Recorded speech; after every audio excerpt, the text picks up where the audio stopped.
Hello and welcome to this Gridiron TV podcast. I'm Alan Price and I'm joined by Stuart Young. Stuart, we've just had our quarterfinals weekends of the university football, and what a weekend! It was huge, Alan. There was no major upsets, I would certainly say, but some fantastic scorelines, especially the one we were at doing live commentary on, the Birmingham Stirling game as well, which was just one of the most outstanding games I've ever seen in horrendous conditions. But we'll cover that later. We've got great footage going out later in the week, great highlight package. So we'll look at that. Yeah, so let's run through the scores. First of all, we'll go through all the championship ones.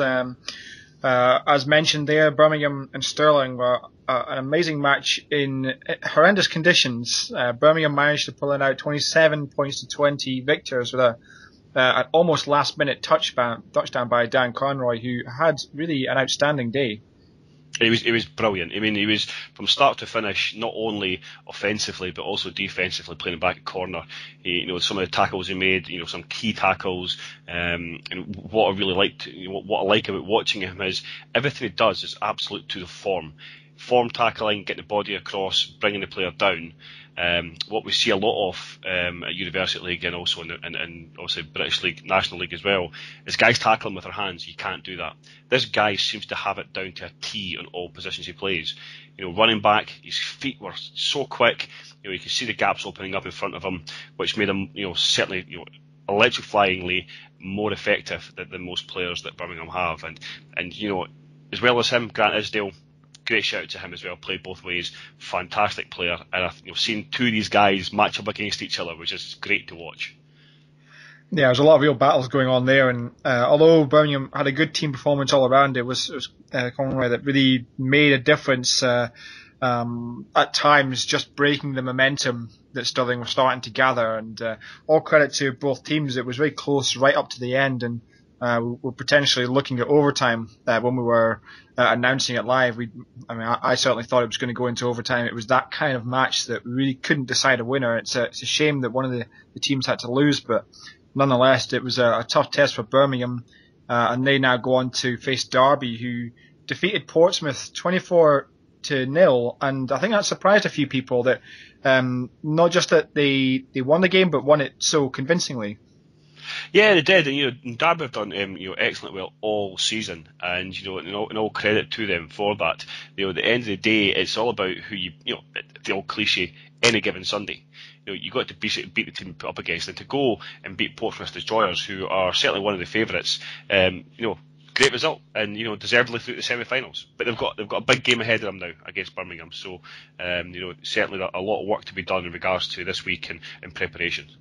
Definitely, that's one to keep an eye on, certainly. And the other semi-final is going to be made up of the Bath Killer Bees, who beat Hull Sharks in another low-scoring game. They had their narrow victory against Loughborough 14-13 beforehand, and they now win this one 13-6. So good at getting these grinding victories coming out, but it's not going to be an easy one for them in the next round.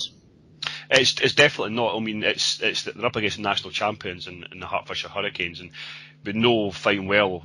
We've seen firsthand how Hertfordshire play. They're an excellent football team. Now, Bath Killer Bees in their own right got to the finals of the Plate last year and were convincingly beaten by the Sheffield Sabres. But they seem to have, obviously they've recruited well. Obviously they've changed, they've had a look at their playbook, and they've come back and they've beat two very good teams, Loughborough and UH Sharks on their day. Are potential finalists on their day. So to go out, narrow wins, but it goes to show Hertfordshire that this team are going to be no pushovers. Absolutely no pushovers at all. And it's going to be a very difficult game, but I think Hertfordshire may well just won with the home field advantage.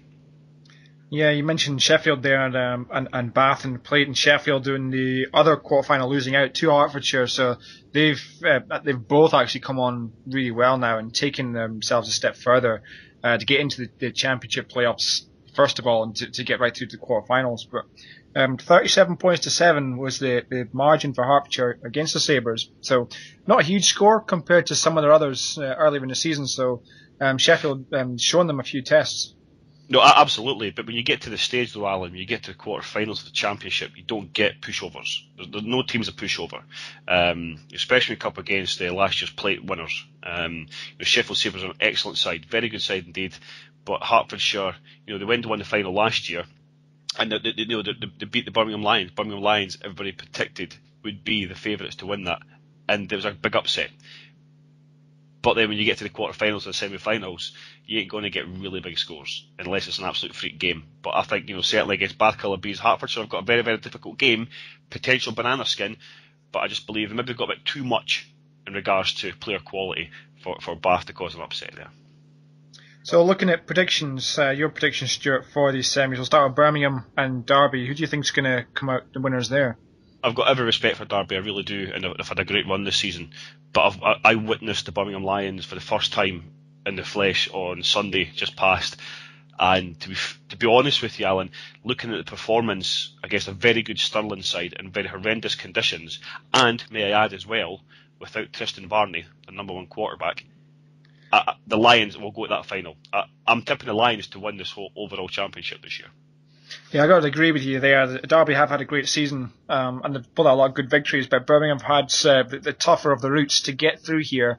That long away, really difficult game in Stirling, and we saw them pull out a difficult victory against Loughborough in the regular season to go undefeated. So I kind of agree with you there. They've just got the team attitude there to defeat any adversity, whether it's travelling on the road or facing tough teams, and to make it to the final. But what about the other one, Bath and Hertfordshire's? I think, again, it's a lot of respect to Bath for the development they've had over this year, and the kind of season they've had going, kind of setting club records throughout the regular season. But Hertfordshire have a very steady season, and they've also got that same kind of club mentality that means that they just know how to get on with the job and they know how to play playoff football and get through to the finals. Yeah, they do, and Hertfordshire Hurricanes are kind of sitting back, silent at the moment, because everything's around Birmingham Lions. Birmingham Lions will do this, Birmingham Lions will do that. But you know what? Maybe they will, maybe they won't. But Hertfordshire Hurricanes are going about their business very quietly right now. You don't hear much about them on any social networking sites or anything like that. And they basically just go about their game and they're getting the results. Against Bath, yeah, I think they'll win this one with Bath. They've got a great home field advantage. We're going to see a remake of last year's final, absolutely. And you know what? It's going to be a fantastic game to watch it yet again. Yes, nice. So before we go on to the plate finals, let's just show you guys at home a couple of the interviews. We managed to catch up with Wayne Hill and Rob Orr from Birmingham Lions and Stirling Klansman after the game, as well as from Dan Conroy. I'm now joined by head coach of the Stirling Klansman, Rob Orr. Rob, unlucky. Team played fantastically well today. They did. They played really well. I'm really proud of all of them. It's, they're a quality outfit. They really are, Birmingham. But we were determined that either we would win the game or we wouldn't disgrace ourselves. And I think we came really close at the end there to winning the game. But I think their experience just showed in the end, and they're a quality outfit, good team. It's a great game of football. It certainly was, in horrendous conditions as well. But you seem to have the better part of the game going into the second half, and unfortunately, Birmingham seemed to have come out and had that little bit of edge on top of you. They did. I mean, I think they adjusted to a different front, which was causing us real problems because it took away a lot of our standard bread and butter run game. But they're very good coaches. That's their job, and we thought we could get them with some stuff as well. But the conditions, of course, meant that we couldn't do what we normally do, just throw the ball. I think a couple of times I literally couldn't see through my glasses because the snow was that heavy. But that's Scotland. What can you do? You can't. And I think today as well, I think a lot of people had Birmingham coming up here to hammer you guys today. And I think today Stirling certainly silenced a lot of critics, and they've said Klansman football is better than what most people actually think. Yeah, but we didn't win. I mean, it's a wins game, and we didn't win. But yeah, I mean, we can't control what people say about us. We can only control what we do on the field. And it's going to be tough for us because we graduate a lot of players this year, and we're a small team, small squad. But yeah, I mean, I think people down south should realise that there is decent football played up here. There really is, and it's just the start of it for us. It's just the start. Well, we'll let you get away and speak to your players, but congratulations, but congratulations on a good season all round. Thank you very much. Go Clan.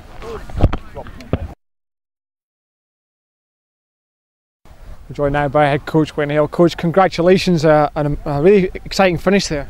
Yeah, exciting finish. Stirling in a quality organisation, a quality football team, and from all the film that we watched this week, we knew that'd be a big challenge for us, and they showed that today. They've got a lot of weapons and they're really well coached, so it was always going to be a challenge for us. But I think second half we came out with a lot of intensity and shut them down a lot, and we played some good football on defence and limited their kind of key personnel, so that was beneficial for us. But then going into that kind of like final 50 seconds or so, we were like, yeah, we'll win this in the overtime anyway, regardless. And it was a good decision for us to take the re-kick and get some yardage there. And Dan Conroy's a special player. Yeah, you had an outstanding performance today and really made a difference on both sides of the ball, in fact. But as we were approaching the end of the game and it was really tight, what were you saying to your guys on the sideline to keep them focused? I think we knew that we've got to keep our focus, and we spoke about that all week, and we spoke about that at half time, and it was about everyone contributing today, and the guys that didn't get on the field today, their job was to maintain the focus of the guys coming off the sideline and ensuring that the coaching points were adhered to and everything was right. So everyone contributed today in their small part, regardless whether they're on the field or off the field, and it was all about focus today and commitment to our game plan. Yeah, you've got a long journey home now, but a happy one. So you guys will be getting ready for the next game, but a little bit of celebration beforehand, surely. Luckily we'll be on the coach on the way back, and I've got 7 hours to watch film, so that'll be all good. So it gives us a chance to put some game plan together straight away, and we've got tomorrow. We'll be able to hopefully get a little bit of rest for the ones, the students definitely. The ones that are working, it's a bit different, but we'll get on the film and get the game plan together on Monday night, and ready for classroom on Tuesday. And Derby are a good football team. They've came through this year and played really well. They've got some real good athletes on offence, so it's going to be exciting. Well, congratulations again, coach, and good luck for the rest of the game. Well, thank you very much. Cheers. Thank you. Cheers, mate. All the best. Rolling. Run. Now joined by running back and all-rounder for Birmingham, Dan Conroy. Dan, congratulations, big win for you guys today. You happy with that one? Yeah, I couldn't be more proud of the team. We came together like I've never seen before, all through the year and last year. Our third quarter was a big issue, but at half time I've never seen a locker room more composed and more ready, and we came out and we had the best second half I've ever seen. Yeah, I mean, Stirling seemed to have the better of you in the first half, and went in ahead of you guys, but you came out and you kind of changed things a little bit. What did the coach say to you at half time? The coach said to just stay calm, and if it wasn't for a couple of mistakes and a couple of things we've let them do, we'd be ahead. And we believed him because everything they'd done we'd seen on film before. And the guys, this playoffs, the biggest difference is we've spent so long in the classroom looking at game film, and we were ready. And in the second half, everyone was prepared and ready and knew what was coming. I mean, you had typical Scottish weather as you arrived up here. Played in conditions like blizzards or horrendous. And, what was it like for you as a running back, trying to cut, trying to see the gaps and move? It was really difficult for you. It was quite difficult, especially the first half, because you're not used to. I've never played in snow before, but it sort of started to work to our advantage in the second half. Especially on outside runs, the linebackers and the defence were so aggressive, to their credit, but they over pursued quite a lot, and it was quite difficult for them to kind of adjust and cut when I cut back. So it kind of went both ways really. I mean, a lot of this is it your last season as a senior, and what you're going to do now once you get the season out of the way. Obviously, you want to take each game at a time, but no doubt it's at the back of your head. You want to go and win this championship unlike last year. Of course I do. Yeah, 2 years of second place. I'm fed up with it, man. Last year, we're going to take the power back. We're going to win. Is that what's really given this team determination? They want to be national champions again. Yeah, there's a huge amount of vets who is their last year, and looking in the locker room, the coach pointed out all these players who are leaving, and we're playing for each other at this stage. Congratulations, Dan. You are Gridiron TV's MVP of this match, and keep it going. And congratulations, and I hope we'll see you in Leeds. Thank you very much. There's no champagne, fortunately. So let's move on to finals now, Stuart. We'll start off with the first game there, Manchester against Southampton, and Southampton comfortable victors there after Manchester their overtime victory against Kent. They didn't have what it took to go against the Stags. No, they didn't. Southampton Stags again, very good side indeed. Do you know what's a bit of killer? It's a long distance, down to Southampton as well. But Southampton are a good side. They've got we saw at the GB trials, there's a lot of representation there as well. So they've got some good quality players. And I don't think there was ever going to be an upset here. I think Southampton Stags were always a favourite, and they kept a clean sheet. So well done to them for that. Yeah, they're going to be happy moving on there. And we go on to the next game here, which was the longest journey out of all of the playoffs. BNU travelling all the way up to Glasgow. And a really interesting match, BNU taking the lead, but Glasgow, possibly home field advantage, I think, really helping them out here, coming back and winning 16 points to 12. So that's a tough loss, especially when you've got to travel that far as a result. Yeah, of course it is. It doesn't matter how far you have to really travel, Alan. It's really all about the fact that you've lost, and that's the painful part. Is getting this far into the quarterfinals of a plate championship and losing. The key thing here is regards to Glasgow Tigers. I've witnessed Glasgow Tigers recently when they played the Edinburgh Napier Knights. Now, Glasgow seem to be kind of slow starters. But what you've got to watch with Glasgow is that they're always thereabouts. They will always come back at you. They'll always come back and bite you. And this is exactly what's happened last weekend. BNU Buccaneers have taken the lead, and Glasgow have come back and they've won the game. And congratulations to them for doing that. They're a good side, Glasgow, and certainly looking into the semis. NTU have got the work cut out in this one. Yeah, they certainly do, and it's going to be a much longer, a tougher opponent. They faced the Cambridge Pythons and defeated them 28 points to 0, so a comfortable one for them. We've seen the highlights of the game already, a bit of miserable conditions really, but they just managed to grind out a solid win. Yeah, I mean, I think it was a predictable one, to be honest. NTU have been fantastic all season. Thankfully to Export Media, we get the courtesy of seeing these games on a regular basis, and we get a chance to have a look at what kind of game they play. And do you know what? look at NTU. They're just such a solid side. They don't give much up at all. Okay, and to come up against Cambridge Pythons away from home and come away with a clean sheet is a phenomenal job. And certainly the coaching staff there, well done on that one. But they're going to have the work cut out in Glasgow. It's going to be a different ball game. Definitely is. So good luck to both there. And we come on to our final game, which we've just received confirmation. This one was up in the air for a good few days now, so it's taken a long time. But in the end, it's in a game that didn't go ahead. It's been awarded to Leeds, so they win this one 1-0. But what about that for the team now? They've got a couple of days now to organise a trip to Southampton to get the semi-final in place. How much stress have the coaches and players surely been under these last few days, not knowing whether they've won the game or not?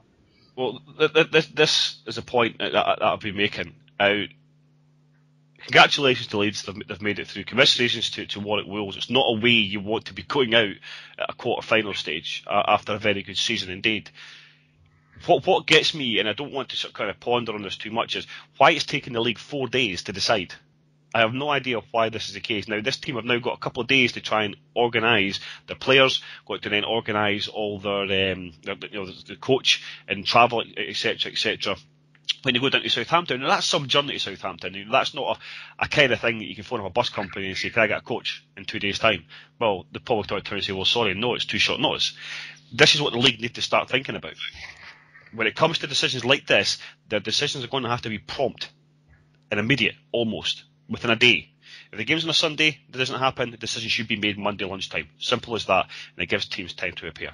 Now, going back to Leeds, they've got a very good win against the Edinburgh Predators in the first round of the playoffs, and Leeds got to playoffs last year as well, and they beat Edinburgh last time round. So Leeds will then move on to an extremely difficult game against Southampton, and good luck to them, congratulations, and it's just. Ideally, I'm sure the players and the coaching staff, wouldn't have wanted to go through this way. They would rather have played the game, but they're through nonetheless. So. Yeah, so good luck to all the teams. Our fixtures there, so we've got NTU travelling to Glasgow and then Leeds travelling to Southampton. So I think we've been through the predictions already, but are you looking at NTU and Southampton final, are you, Stuart? Or? Yes, I am. Yes, and no disrespect to Leeds or Glasgow.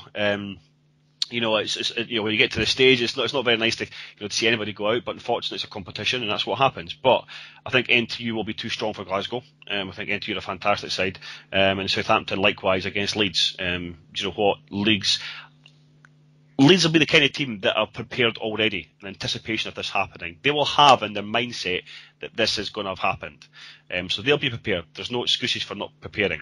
But they're up against a very good side, and I just can't see them beating Southampton, I'm afraid. So definitely an NTU Southampton final.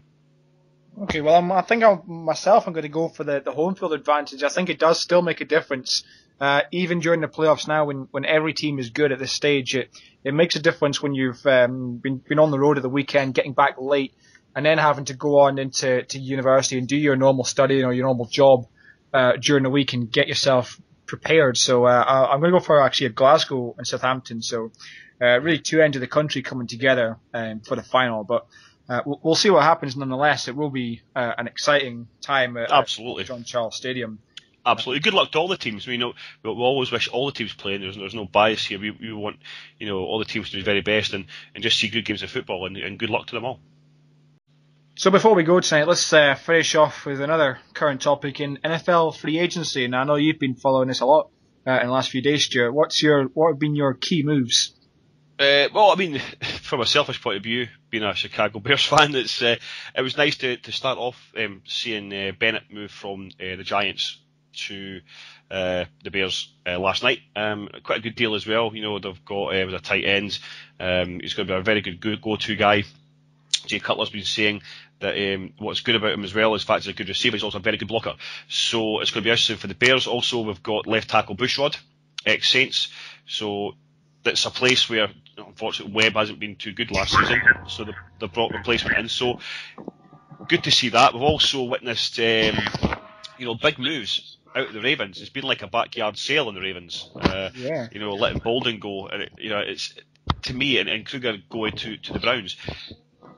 But they've given Flacco a huge salary, but they've let these two very good players go. So I'm sure the Baltimore fans aren't happy with that. Also, another big thing coming out is Reggie Bush tonight. Looks like he's signed for the Lions. That's going to be very interesting to see if that actually. Yeah, it's basically what's happened there is, they've now got Matthew Stafford, one of the best young quarterbacks in the league.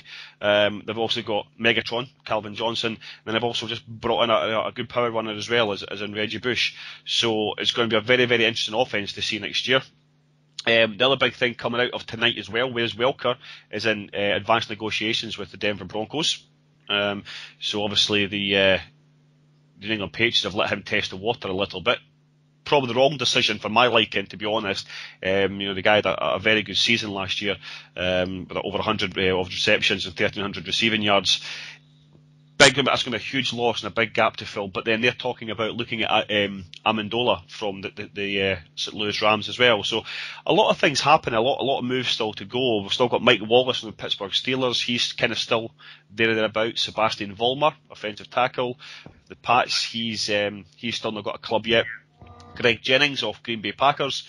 Where he's going to end up, no one knows. Possibly the Vikings, staying in the same conference with them. Obviously get rid of Percy Harvin to the Seattle Seahawks. So still a lot to be going on now the free agency has opened up. But those are kind of the biggest movers at the moment. But we'll see what happens over a few days. I think Wes Welker will probably seal his deal tonight. But I'm not too sure what's happening with the other guys. I mean, if you go onto the NFL website, it gives you all the lowdown on who's talking to who and who's going where. So very interesting. Some very good open agency signings here. Yeah, it's always interesting to get an eye on what these teams are looking at, and on the other side, you're looking at the college guys coming out in the draft, and they're all going through pro days and workouts themselves. So they've got an eye in each direction about looking at guys that have proven themselves in the league and how they balance that with their rookies, and how you balance that locker room and get experienced guys to look after these new guys coming into the NFL. To make sure you get the best out of them. But definitely some interesting moves there, so we'll be watching that in the next few days. But thank you very much for joining us here on this Gridiron TV podcast, and good luck once again to all the teams competing this weekend. We'll keep you informed of the scores as they're happening, and we look forward to seeing our finalists for John Charles Stadium for the finals on the 23rd. So thank you and good night. Good night.